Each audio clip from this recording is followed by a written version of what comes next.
On the 4th of January, 1934, a young man delivered a report to the United States Congress that 80 years on still shapes the lives of everyone in this room today, still shapes the lives of everyone on this planet. That young man wasn't a politician, he wasn't a businessman, a civil rights activist, or a faith leader. He was that most unlikely of heroes, an economist. His name was Simon Kuznets, and the report that he delivered was called National Income 1929 to 1932. Now, you might think this is a rather dry and dull report, and you're absolutely right. It's dry as a bone. But this report is the foundation of how today we judge the success of countries, what we know best as gross domestic product, GDP. GDP has defined and shaped our lives for the last 80 years. And today I want to talk about a different way to measure the success of countries, a different way to define and shape our lives for the next 80 years. But first, we have to understand how GDP came to dominate our lives. Kuznets' report was delivered at a moment of crisis. The US economy was plummeting into the Great Depression, and policymakers were struggling to respond. Struggling because they didn't know what was going on. They didn't have data and statistics. So what Kuznets' report gave them was reliable data on what the US economy was producing, updated year by year. And armed with this information, policymakers were eventually able to find a way out of the slump. And because Kuznets' invention was found to be so useful, it spread around the world, and now today every country produces GDP statistics. But in that first report, Kuznets himself delivered a warning. It's in the introductory chapter. On page 7, he says, "The welfare of a nation can therefore scarcely be inferred from a measurement of national income as defined above." It's not the greatest soundbite in the world, and it's dressed up in the cautious language of the economist. But his message was clear. GDP is a tool to help us measure economic performance. It's not a measure of our well-being, and it shouldn't be a guide to all decision-making. But we have ignored Kuznets' warning. We live in a world where GDP is the benchmark of success in a global economy. Our politicians boast when GDP goes up. Markets move, and trillions of dollars of capital move around the world based on which countries are going up and which countries are going down, all measured in GDP. Our societies have become engines to create more GDP. But we know that GDP is flawed. It ignores the environment. It counts bombs and prisons as progress. It can't count happiness or community. And it has nothing to say about fairness or justice. Is it any surprise that our world, marching to the drumbeat of GDP, is teetering on the brink of environmental disaster and filled with anger and conflict? We need a better way to measure our societies, a measure based on the real things that matter to real people. Do I have enough to eat? Can I read and write? Am I safe? Do I have rights? Do I live in a society where I'm not discriminated against? Is my future and the future of my children prevented from environmental destruction? These are questions that GDP does not and cannot answer. There have, of course, been efforts in the past to move beyond GDP. But I believe that we're living in a moment when we are ready for a measurement revolution. We're ready because we've seen in the financial crisis of 2008 how our fetish for economic growth led us so far astray. We've seen in the Arab Spring how countries like Tunisia were supposedly economic superstars, but they were societies being full of seething with discontentment. We're ready because today we have the technology to gather and analyze data in ways that would have been unimaginable to Kuznets. Today, I'd like to introduce you to the Social Progress Index. It's a measure of the well-being of society completely separate from GDP. It's a whole new way of looking at the world. The Social Progress Index begins by defining what it means to be a good society, based around 3 dimensions. The first is, does everyone have the basic needs for survival? Food, water, shelter, safety. Secondly, does everyone have access to the building blocks to improve their lives? Education, information, health, and a sustainable environment. And then third, does every individual have access to a chance to pursue their goals and dreams and ambitions free from obstacles? Do they have rights, freedom of choice, freedom from discrimination, and access to the world's most advanced knowledge? Together, these 12 components form the Social Progress Framework. And for each of these 12 components, we have indicators to measure how countries are performing. Not indicators of effort or intention, but real achievement. We don't measure how much a country spends on healthcare. We measure the length and quality of people's lives. We don't measure whether governments pass laws against discrimination. We measure whether people experience discrimination. But what you want to know is who's top, don't you? That's all right. I knew that.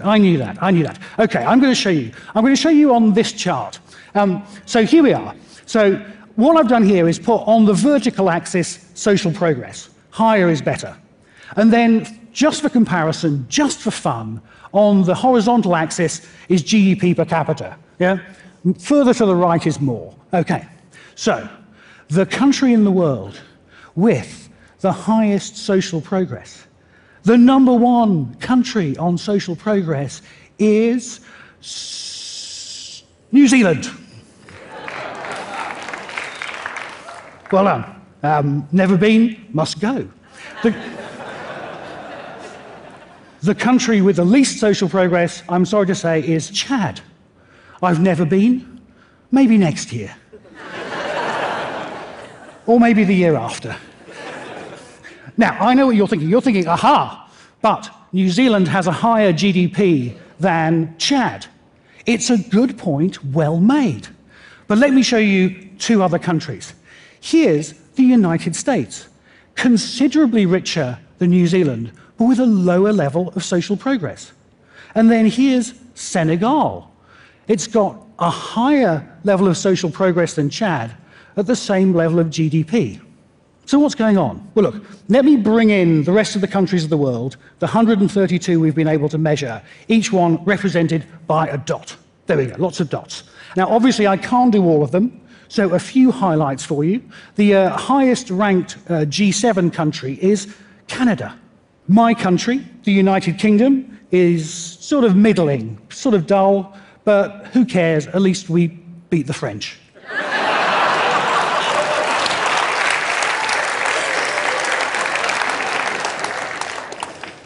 And then looking at the emerging economies, the BRICS, top of the BRICS, pleased to say, is Brazil. Hey, come on, cheer! Go Brazil! Beating South Africa, then Russia, then China, and then India. Tucked away on the right-hand side, you will see a dot of a country with a lot of GDP, but not a huge amount of social progress. That's Kuwait. And just above Brazil is a social progress superpower. That's Costa Rica. Got a level of social progress the same as some Western European countries with a much lower GDP. Now, my slide is getting a little cluttered, and I'd like to step back a bit. So let me take away these countries and then pop in the regression line. So this shows the average relationship between GDP and social progress. And the first thing to notice is that there's lots of noise around the trend line. And what this shows, what this empirically demonstrates, is that GDP is not destiny. At every level of GDP per capita, there are opportunities for more social progress, risks of less. The second thing to notice is that for poor countries, the curve is really steep. So what this tells us is that if poor countries can get a little bit of extra GDP, and if they reinvest that in doctors, nurses, water supply, sanitation, etc., there's a lot of social progress bang for your GDP buck. And that's good news, and that's what we've seen over the last 20, 30 years, with a lot of people lifted out of poverty by economic growth and good policies in poorer countries. But go on a bit further up the curve, and then we see it flattening out. Each extra dollar of GDP is buying less and less social progress. And with more and more of the world's population living on this part of the curve, it means GDP is becoming less and less useful as a guide to our development. I'll show you an example of Brazil. Here's Brazil, social progress of about 70 out of 100, GDP per capita of about $14,000 a year. And look, Brazil's above the line. Brazil is doing a reasonably good job of turning GDP into social progress. But where does Brazil go next? Let's say that Brazil adopts a bold economic plan to double GDP in the next decade. But that is only half a plan. It's less than half a plan. Because where does Brazil want to go on social progress? Brazil, it's possible to increase your growth, increase your GDP, while stagnating or going backwards on social progress. We don't want Brazil to become like Russia. What you really want is for Brazil to get ever more efficient at creating social progress from its GDP, so it becomes more like New Zealand. And what that means is that Brazil needs to prioritize social progress in its development plan and see that it's not just growth alone, it's growth with social progress. And that's what the Social Progress Index does. It reframes the debate about development, not just about GDP alone, but inclusive, sustainable growth that brings real improvements in people's lives. And it's not just about countries. Earlier this year, with our friends from the Amazon non-profit here in Brazil, we launched the first subnational Social Progress Index. We did it for the Amazon region. It's an area the size of Europe, 24 million people, one of the most deprived parts of the country. And here are the results. And this is broken down into nearly 800 different municipalities. And with this detailed information about the real quality of life in this part of the country, Amazon and other partners from government, business, and civil society can work together to construct a development plan that will help really improve people's lives while protecting that precious global asset that is the Amazon rainforest. And this is just a beginning. You can create a social progress index for any state, region, city, or municipality. We all know and love TEDx. This is Social Progress X. This is a tool for anyone to come and use. Contrary to the way we sometimes talk about it, GDP was not handed down from God on tablets of stone. It's a measurement tool invented in the 20th century to address the challenges of the 20th century. In the 21st century, we face new challenges: aging, obesity, climate change, and so on. To face those challenges, we need new tools of measurement, new ways of valuing progress. Imagine if we could measure what non-profits, charities, volunteers, civil society organizations really contribute to our society. Imagine if businesses competed not just on the basis of their economic contribution, but on their contribution to social progress. Imagine if we could hold politicians to account for really improving people's lives. Imagine if we could work together, government, business, civil society, me, you, and make this century the century of social progress. Thank you.